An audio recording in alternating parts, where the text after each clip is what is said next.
বলিউড অভিনেতা সুশান্ত সিং রাজপুতের রহস্যজনক মৃত্যুর 5 বছর পর তদন্তের ইতি টানল ভারতের কেন্দ্রীয় তদন্ত সংস্থা সিবিআই। 2020 সালে মুম্বাইয়ের বান্দ্রায় নিজ বাসভবনে তার মরদেহ উদ্ধার করা হয়, যা পুরো দেশ জুড়ে চাঞ্চল্যকর অবস্থা সৃষ্টি করে। অবশেষে দীর্ঘ 5 বছর পর সুশান্তের মৃত্যু সংক্রান্ত 2টি মামলারই অন্তিম রিপোর্ট জমা দিয়েছে সিবিআই। তদন্তের রিপোর্ট থেকে জানা যায়, প্রাথমিকভাবে সুশান্তের মৃত্যুর ঘটনা আত্মহত্যা বলে ধারণা করা হয়েছিল। অন্তিম রিপোর্টেও সিবিআই নিশ্চিত করল আত্মহত্যাই করেছিলেন অভিনেতা।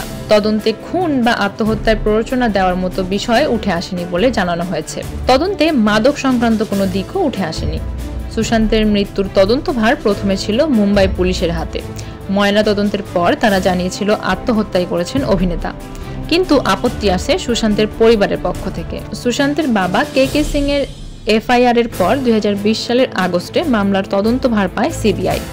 সুশান্তের পরিবারের অভিযোগ ছিল সুশান্তের বান্ধবী অভিনেত্রী রিয়া চক্রবর্তী আত্মহত্যার প্ররোচনা দিয়েছেন। রিয়া ও তার পরিবারের সদস্যরা সুশান্তের টাকা আত্মসাৎ করেছেন বলে অভিযোগ করেন সুশান্তের বাবা। এমনকি রিয়া সুশান্তের খাবারে বিষ মিশিয়ে দিয়েছে বলেও দাবি ছিল তার। তবে এসব অভিযোগের পক্ষে কোনো প্রমাণ পাওয়া যায়নি, জানিয়েছে সিবিআই। পরে রিয়ার পাল্টা অভিযোগ ছিল সুশান্তের দিদি প্রিয়াঙ্কা সিং রাজপুত দিল্লির এক চিকিৎসকের বিরুদ্ধে।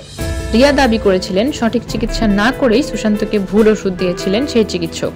প্রিয়াঙ্কা কোনো পদ্ধতি না মেনে ভাইকে ওষুধ খাওয়াচ্ছিলেন। সুশান্তের মৃত্যু রহস্য হওয়া মামলায় অভিনেত্রী রিয়া চক্রবর্তীকে 27 দিনের জন্য জেলে থাকতে হয়েছিল। আর এখন অন্তিম রিপোর্ট প্রকাশ্যে আসার পর সিবিআই এর কাছে কৃতজ্ঞতা জানিয়েছে রিয়া চক্রবর্তীর আইনজীবী সতীশ মানশিন্ডে।